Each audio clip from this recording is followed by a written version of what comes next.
Hello everyone, we continue working on Module 5, Stratification by Race, Ethnicity, and Gender. And now we're going to study Chapter 11, where we specifically focus on the concept of gender roles in our society. This is a fascinating topic, and something all of us can easily relate to. When we meet someone new, what is the very first thing we typically notice about them? I bet in most cases it's their gender. Subconsciously, our brains try to classify people as either males or females right away. Imagine talking with someone on the phone and not being able to determine from their voice whether it's a male or a female. Also, remember Pat from Saturday Night Live?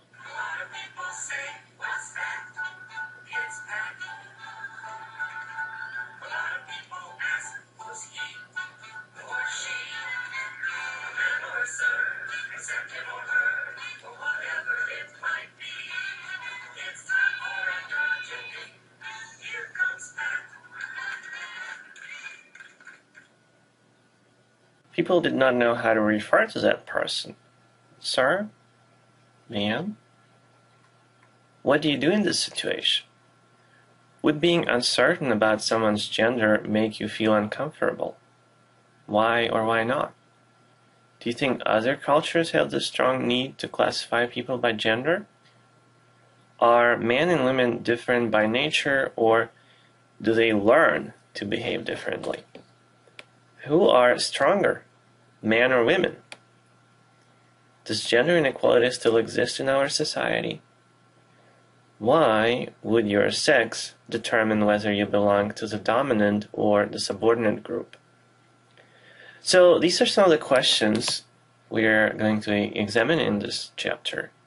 But before we begin, I strongly recommend that you take a few minutes to answer Sandra Bam's masculinity/femininity questionnaire and find out your own balance of yin and yang.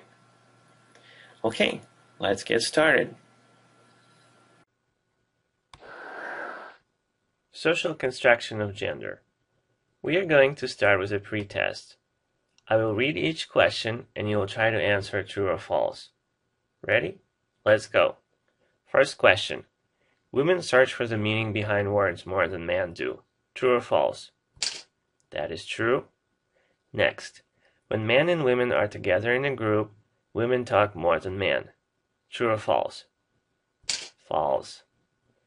Next. Women use more direct eye contact than men. True or false? True. Let's digress here for a moment. I'd like us to watch one scene from the documentary Super Size Me, where Morgan Spurlock and his girlfriend discuss ham versus heroin. It's available on YouTube. I'll turn the sound off and you watch their body language. Here we go.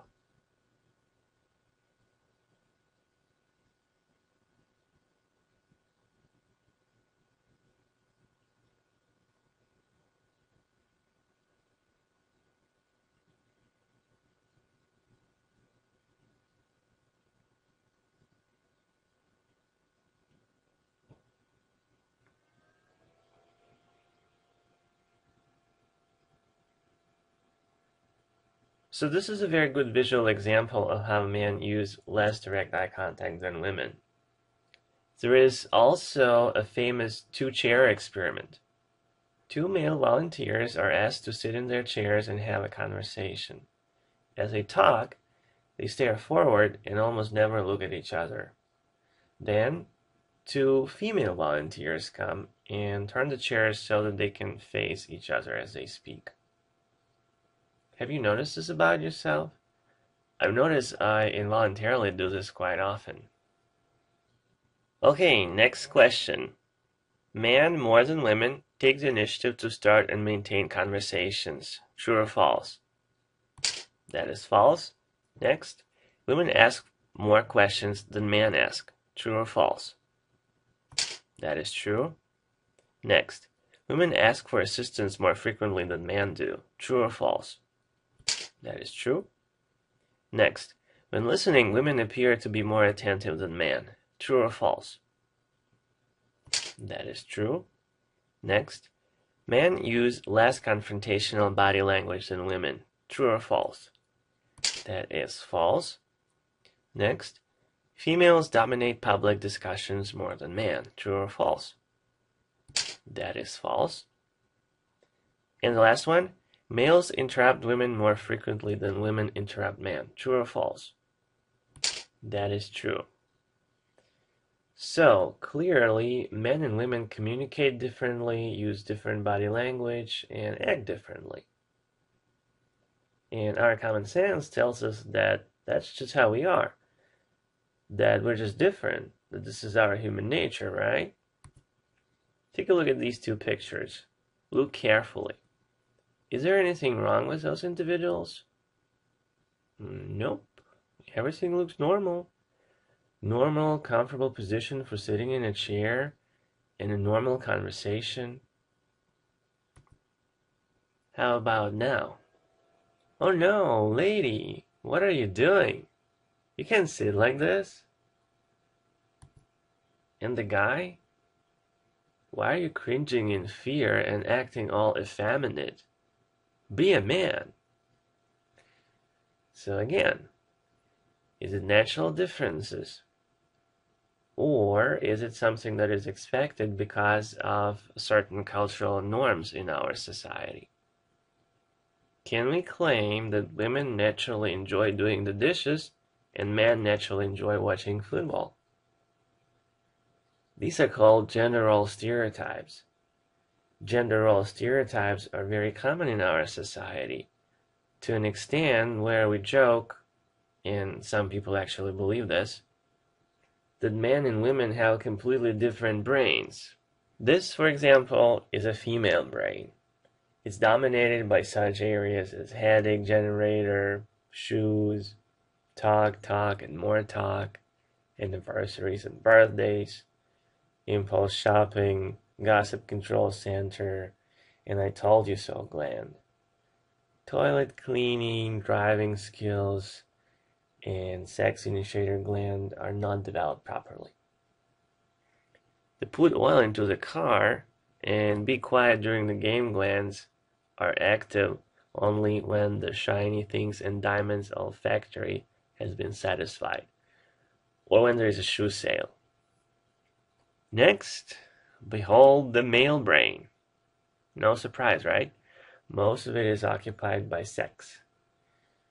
Other large areas of the male brain are ball sports, dangerous pursuits, ability to drive manual transmission, TV and remote control addiction center, crotch scanning area, and lame excuses gland.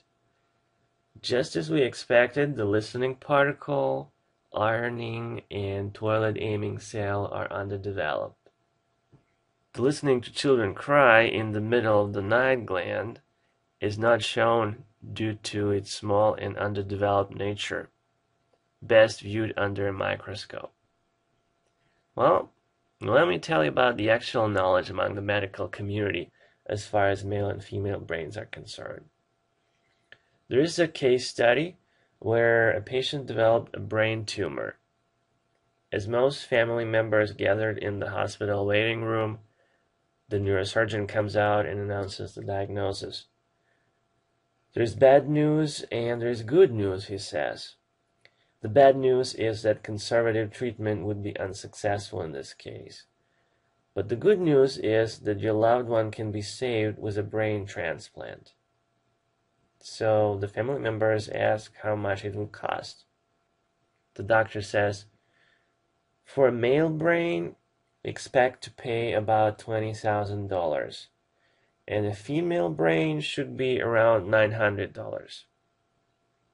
There's a brief silence in the room, and then faces of all the male family members light up, and smirks appear.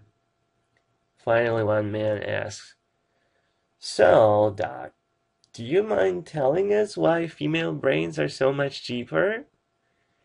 And the doctor replies, oh, not at all. It's just that female brains typically come in used condition.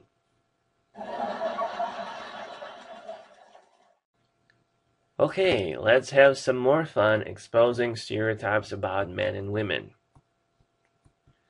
For this activity, which we call Men are from Mars and Women are from Venus, we're going to write down 5 to 10 stereotypical statements about the two sexes.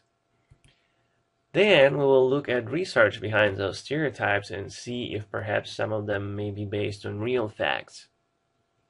So here are my examples. Men never ask for driving directions. Women are terrible drivers. Men are very aggressive and competitive. Women are too emotional. Men are better at math. Women are better at reading and writing. Men don't know how to cook. Women don't know how to fix a car. And by the way, you know the story about a blonde woman who brings her car to a dealership? She tells the auto mechanic that her car is missing part number 710. Sorry, what part? Well, you know, the little round thingy, and it says 710 on it. No, I don't know. Maybe you could show me this part on another car.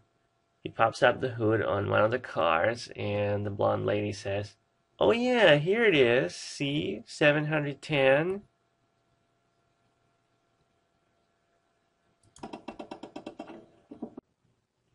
Yep, 710 is oil upside down. So pause the lecture now and write down your own examples of gender role stereotypes. Now let's see if any of the stereotypes we wrote down are supported by research. As far as perceptual differences are concerned, we say that men have better daylight vision, less sensitivity to extreme heat, more sensitivity to extreme cold, faster reaction times, that's where we say men are better athletes, better depth perception, better spatial skills, that's where we say that men are better drivers who never get lost, and more ability to rotate three-dimensional objects in their heads. So research findings indicate that there are only mild to moderate differences here. This means that these differences are pretty much negligible and can be dismissed because we would see wider variations from one individual to another than between the opposite sexes. Okay, now women. We say they have better night vision, more sensitivity to touch in all parts of the body, better hearing, better sense of smell. They say a mother can identify her newborn child among other babies by its scent. Less tolerance of loud sound, so women don't typically like hard rock music, or do they? Better manual dexterity and fine coordination, and more ability to read people's emotions. Again, only mild differences here. By the way, the structure of the brain in men and women is indeed slightly different. For example, the corpus callosum, which is a band of nerve fibers that connect the two hemispheres of our brain, on average is a little thicker in women, which supposedly makes females better at multitasking.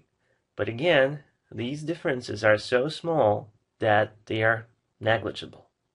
Okay, next, dichotomy. Aggression and assertiveness. Men are more aggressive and assertive. Women are less aggressive and assertive. So for the first time, we do see strong, consistent differences in physical aggression here, milder in assertiveness. Dependency. Females are more submissive and dependent. Males are more assertive and independent. We only see weak differences here. Emotionality. Females are more emotional and excitable. Males are more controlled and less expressive. We see moderate differences on some measures here. Health. Females suffer more depressions and phobias. Yes, moderate differences here. If you take Psych 101, you will learn that statistically American women suffer from these mental disorders more frequently than men. Males have more heart disease and are more at risk for disease in general. Again, strong differences here. Math skills. Males are better in mathematical skills. Females are less interested and do less well in it. We see moderate differences here. And verbal skills. Females excel in all verbal areas, including reading. Males are less verbal and have more problems learning to read. Research findings show us moderate differences here. So as we see, the only two areas where there are strong differences between men and women are in levels of aggression and heart disease. And those two are probably directly related. One time I went to get my wife from work. As we were leaving, her colleague was walking across the parking lot in front of a pickup truck. The guy who drove the truck didn't want to yield and started yelling at her. And she said to us, "That's okay. He's gonna die from a heart attack anyway." So aggression and heart attack are the main differences between the two sexes. Obviously, from nature, we're not that different. What makes us different then? To answer this question, we'll first of all analyze the notions of sex and gender. Typically, we use them interchangeably. This is wrong. Do men equal masculine and women equal feminine? Not necessarily. A man can be described as feminine, while a female can be described as masculine. So when an ultrasound technician asks the excited parents, "Ready to find out the baby's gender today?" with all due respect, it's impossible to accomplish. The machine can only find out the baby's sex.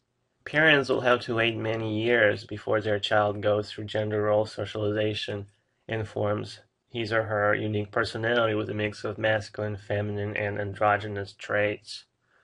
So the short answer is no, man does not equal masculine, and woman does not equal feminine. Sex is our biological characteristic, whereas gender is our social characteristic. Gender is a social construct. Gender is acquired. Next, how does sex develop? Well, we all know the Miracle of Life movie from sex ed classes. The single sperm enters the egg. The mother always provides the X or female chromosome. And depending on what chromosome the father provided, X or Y, it's going to be either a girl, XX, or a boy, X and Y. And then the mother's body needs to secrete adequate levels of hormones for the sex of the fetus to develop properly. Okay, so that was easy. Now, how does someone's gender develop? And the answer to this question is gender role socialization. As we learned in Chapter 4, during the socialization process, people learn and internalize cultural norms of their society. Look at these gender role expectations. Be assertive, be competitive, be tough, be athletic, be strong, be gentle, be kind, be nice, be thoughtful, stay clean, think of others. Which of those are for boys and which are for girls? And look at the picture where the boy wants to play with Barbie dolls and the girl is getting dirty in the sandbox playing with a truck. What is a well-meaning parent likely to say to these children? No, boys don't play with dolls and girls don't play with trucks.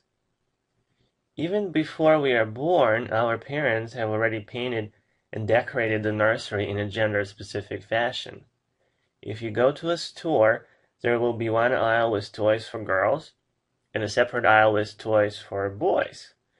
You can probably spot them from 100 yards away because of the completely different color palette. Pink or sort of pastel colors for girls' toys and darker colors, navy, brown, and dark green, for boys' toys. You see, society makes sure that we learn appropriate gender roles, and if we don't comply, there are even sanctions or punishment. Now, do you think sanctions for cross-gender behavior are stricter for men or for women? I typically ask ladies in my class to raise their hands if they were tomboys when they were growing up. About half of them raised their hands. Then I ask gentlemen in my class to raise their hands if they were sissies when they were little. How many hands do you think I typically get? That's right. Typically I get 0. They are embarrassed to admit that. It's considered shameful. Clearly, sanctions are stricter towards men in our society. Can you imagine me wearing a skirt to class? Okay, so we have those clear-cut gender roles for males and females, and we try to make sure that they comply. Women who don't shave their legs and underarms, or men who wear eyeliner, will be ridiculed. But why are we doing this? Why do we want men and women to look and behave completely differently? Why is it so important to us? Do you know? This seems to be a universal phenomenon, as every culture has different gender roles for men and women. And a social anthropologist who studies these rituals in different cultures might give you a good answer. I think part of the reason why we have those gender roles is very well shown in this ice cream commercial. Let's watch it. Spring break, baby! Yo, check out suspenders. Got a red cooler.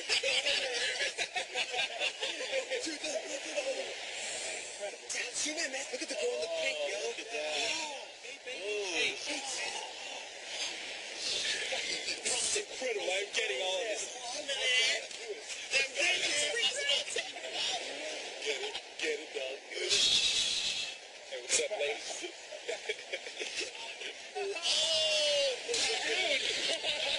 Did you get his number? It's a dude.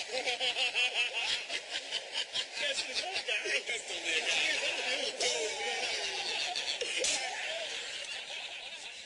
It seems as though gender roles might have been invented to streamline our mate selection process and avoid any confusions along the way, like you just saw in the video. Activity. This is where I would like us to discuss masculine, feminine, and androgynous traits. If you still haven't taken Sandra Bam's masculinity-femininity test, hit the pause button and take it now. So what are your results? Are you more feminine than masculine? Are you more masculine than feminine? Are you about the same on both scales? Are you surprised or even embarrassed by your test results? I personally scored 55% masculine and 55% feminine, which makes me androgynous or neutral, just like Pat from Saturday Night Live. Okay, not really. But my playing with girls when I was growing up definitely enhanced my feminine side. Now, what about those of you who scored opposite of what you expected? It's actually quite common for females to turn out more masculine than feminine according to this test.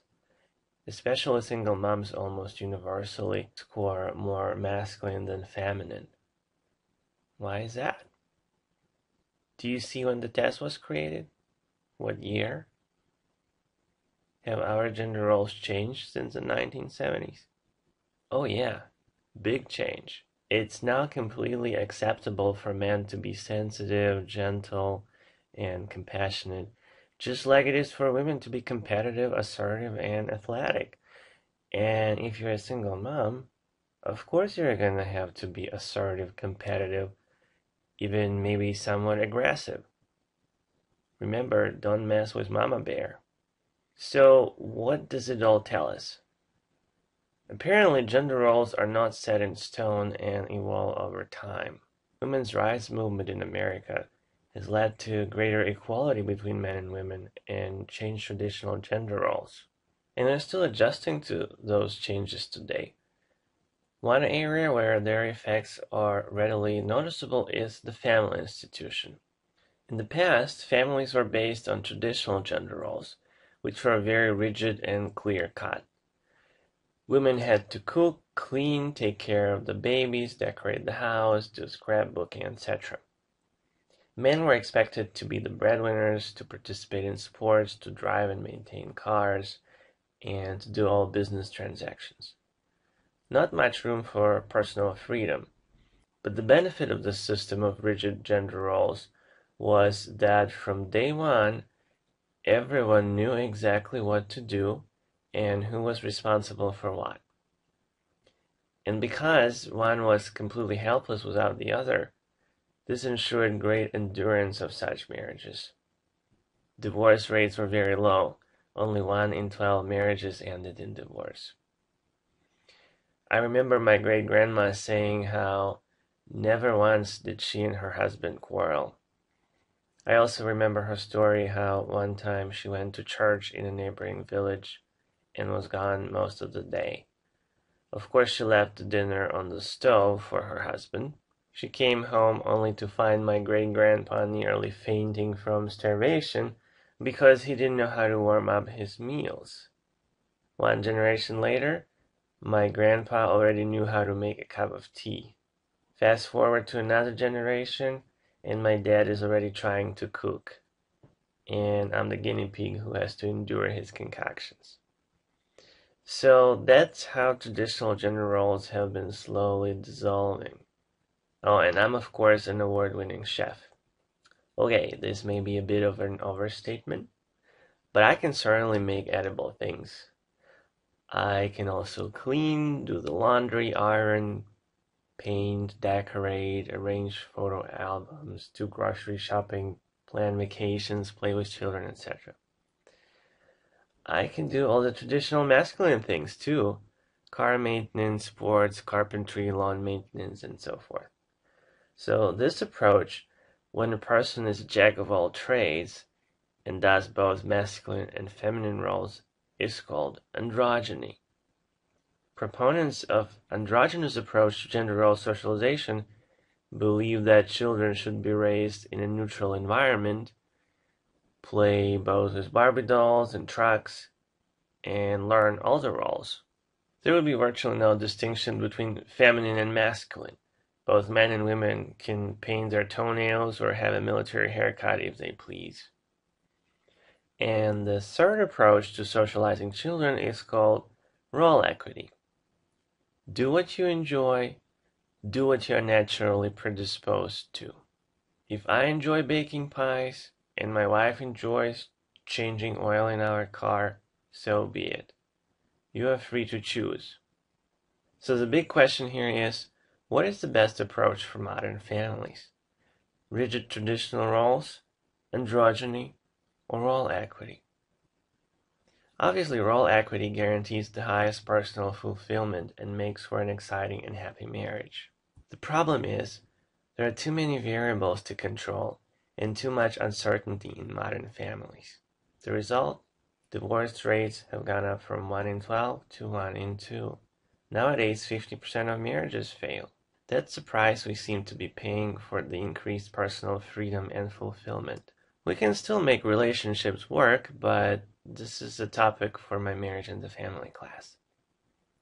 Back to our sex and gender discussion. Your next question is, does the third sex exist?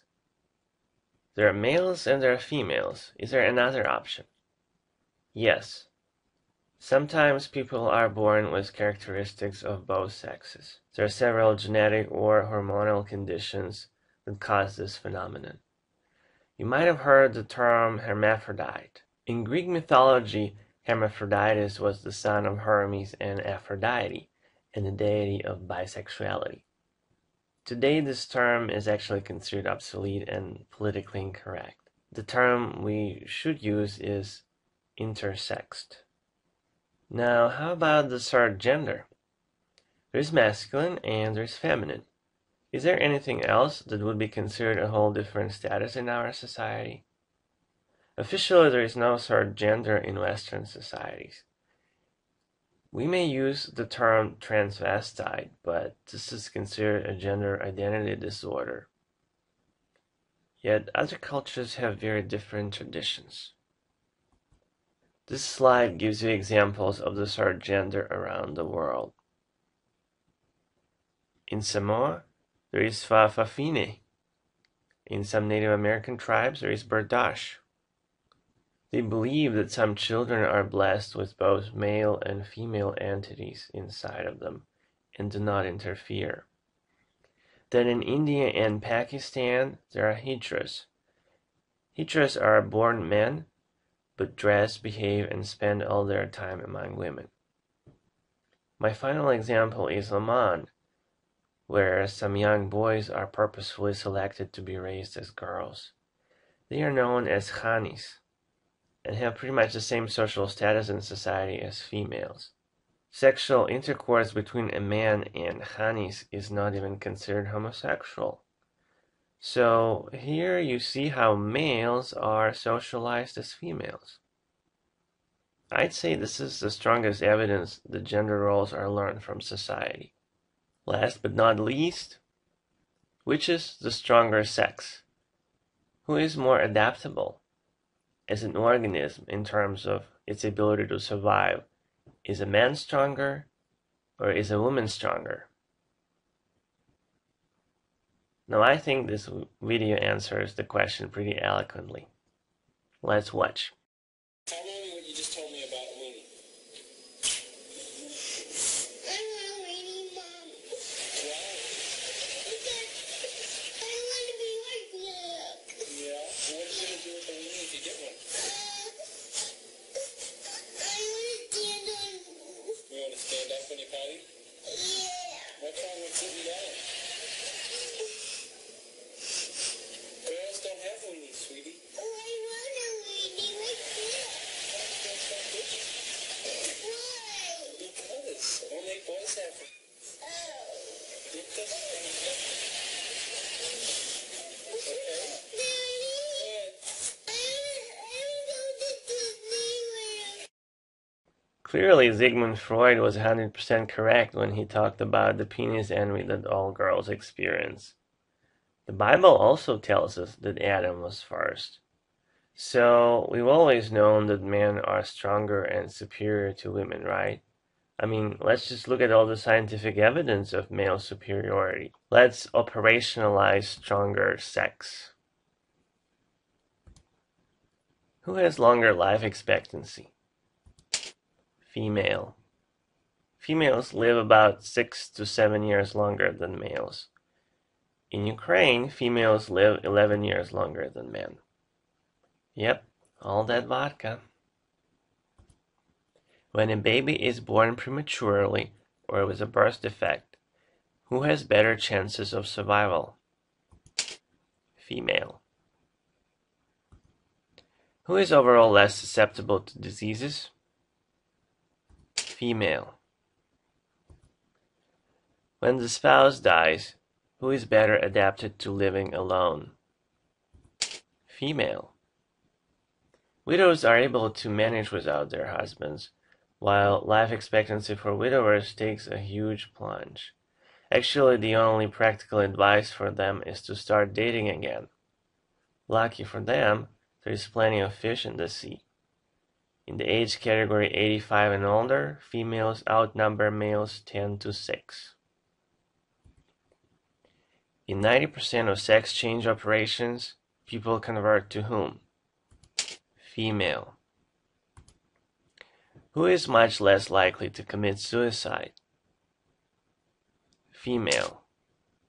Males commit suicide 4 times more often than females. Who doesn't go bald? Female. Who has fewer fatal car accidents? Female. Who is less likely to go to prison? Female. Whose chromosomes are absolutely necessary to create life? Female. The female chromosome, or X chromosome, is present in both women and men. It's a large chromosome that consists of a couple thousand genes that regulate vital functions in our bodies. And what does the male chromosome look like? It only has 1 or 2 dozen genes that are responsible for attaching to the female chromosome. The rest of it is dubbed genetic junkyard. Basically, men exist only because they were able to steal 1 chromosome from women. And finally, who has nipples for a reason? Female. This one is undeniable truth. Why do men have nipples? Because the normal course of fetal development is to become a girl.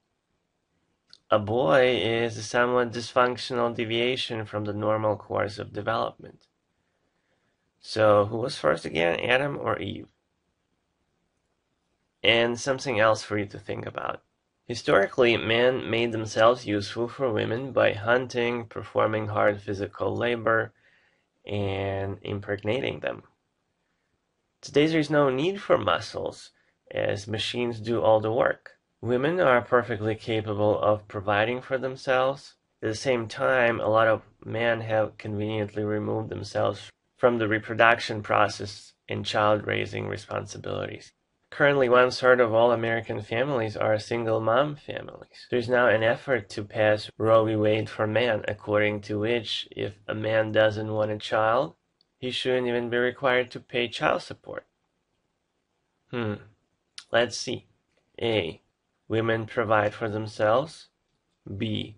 Women are left alone to deal with reproduction. C. Today, technology already exists that makes it possible to clone humans and adjust the sex of the future baby. Having these tools at their disposal remind me, why do women need men again? Is it possible that a society of Amazons will emerge in the near future? I leave it to your own imagination. Meanwhile, women, despite being the stronger sex and despite outnumbering men, remain in a somewhat subordinate position. Next, women, the oppressed majority. Numerically, women are the majority in the United States. According to the 2010 census, there are over 154 million females versus roughly 149 million males in this country. So females outnumber males by over 5 million. To put it into perspective, that's the entire population of Wisconsin. But women hold less power, which, sociologically speaking, makes them a minority group. Generations of women have fought for gender equality, and we can certainly say that they are finally bridging the gap. I encourage you to do a little research on women's rights movement. In particular, you can watch and review for extra credit an excellent movie called Iron-Jawed Angels to see the subservient status women used to have in this country. So what are some of the gains of the women's liberation movement? At the same time, have they lost certain privileges? Have they also liberated men in some way? Well, men have certainly benefited in some ways. They don't have to be sole breadwinners anymore. They can spend more time with their families. They can enter new professional fields, which were considered exclusively feminine before, and they can talk about their feelings. Women have accomplished some pretty amazing changes in their social roles. They can have careers now. They earn college degrees. In fact, today American women hold more college degrees at all academic levels than men.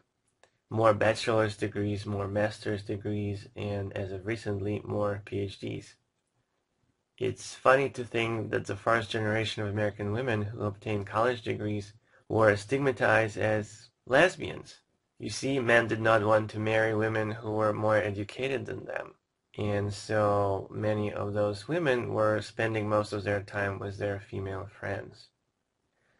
Other changes pertain to sexual harassment policies. This used to be commonplace not long ago. Divorce laws. Men are no longer able to kick out their wives on the street without a penny. Child support payments. Some maternity benefits. Of course, maternity benefits in this country are certainly not on par with other countries, where a woman can get up to 3 years of paid maternity leave. But at least American women can hope for up to 12 weeks of unpaid job-protected leave. Women now have more sexual freedom, and the double standard where it was once okay for men to have premarital sex but not okay for women is fading away. Pay inequality is decreasing, and women are entering politics. Notable example here is my former home state, Arizona, where in 1998, all the top positions in the executive branch of the government were occupied by females, and the new office holders were sworn in by Justice Sandra Day O'Connor. They certainly made history. Now, with all these positives, have there been some losses of the women's rights movement? Well, unfortunately today women tend to live in poverty much more often than men, and this phenomenon has been named feminization of poverty. They lost most of the support when it comes to raising children. We know that today 1/3 of American families are single mom families. This is a huge number. And they lost the privilege to spend a lot of their time with their children. Also, having to compete for jobs is very, very stressful. And with being able to say yes to premarital sex, it feels as if women have lost the right to say no.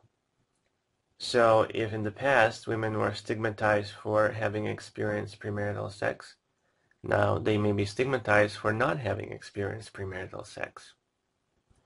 Although women have entered the workforce and are able to have successful careers, sometimes there is still androcentrism in the workplace, which means male favoritism. And it's not just about who gets the promotion, but also just the everyday culture of communication. Men and women can be doing the exact same thing, and it will be perceived as a strength for men and a weakness for women. Look at this table that describes the same behavior differently depending on who is doing it.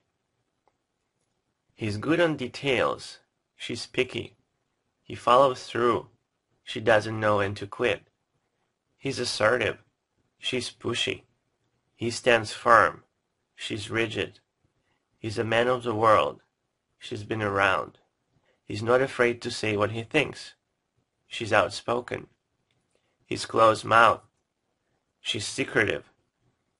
He exercises authority. She's controlling. He climbed the ladder of success. She slept her way to the top. He's a stern taskmaster. She's difficult to work for. Have you noticed this double standard? Other negative things in the workforce include pay inequality, men always earn more than women, glass ceiling, where women are passed over for promotions. As you know, we have very few female CEOs, very few female senators, and during the 2008 presidential elections, over 30% of potential voters indicated that they did not want a female president. There's also glass elevator or glass escalator, where men get promotions due to their sex. So basically, men are believed to be more apt leaders just because they're men. But let's try to end this lecture on a positive note. One of the gains of the women's rights movement was challenging sexist ideology and eradicating sexist language. Some may have mixed feelings about this and argue that this is redundant and we shouldn't replace traditional words with new ones. We should not rewrite history. Well, yes, I agree. It is somewhat cumbersome, but this ensures equality. In the past, some felt it was no big deal that women were not allowed to vote or that African Americans had to ride in the back of the bus. It was a big deal. Today, why would we refer to a woman who owns her own business as a businessman? So here we go. What would be the correct way to say it in order to avoid sexist language? Instead of anchorman, we should say just anchor. Instead of businessman, we should say business person, business executive. Instead of chairman, the correct way of saying it is chair, head, chairperson. Clergyman, the correct term is member of the clergy, pastor, minister. Instead of saying congressman, we should say member of Congress, legislator. Instead of fireman, we should say firefighter. Instead of mankind, we should say people, humans. Instead of policeman, the correct term is police officer. Instead of salesman, we should say sales associate, sales representative. Instead of weatherman, we should say weather forecaster, meteorologist. Instead of woman, we should say, how can we say woman without saying man? I hear this joke quite often. Well, I don't think we can. But here's an interesting fact. About 1,000 years ago, in Old English, there were two words, wifman, W-I-F-M-A-N, meaning female human, and werman, W-E-R-M-A-N, meaning male human. The word man at that time simply meant human. Then I guess the self-centered males always talked about themselves only, and so by default the word for human started to imply male human. As a matter of fact, in most Indo-European languages, and English is one of them, the word for man derives from the word human, while the word for woman derives from the word queen or goddess. And on this positive note, we end the lecture. You are now ready to take quiz 5.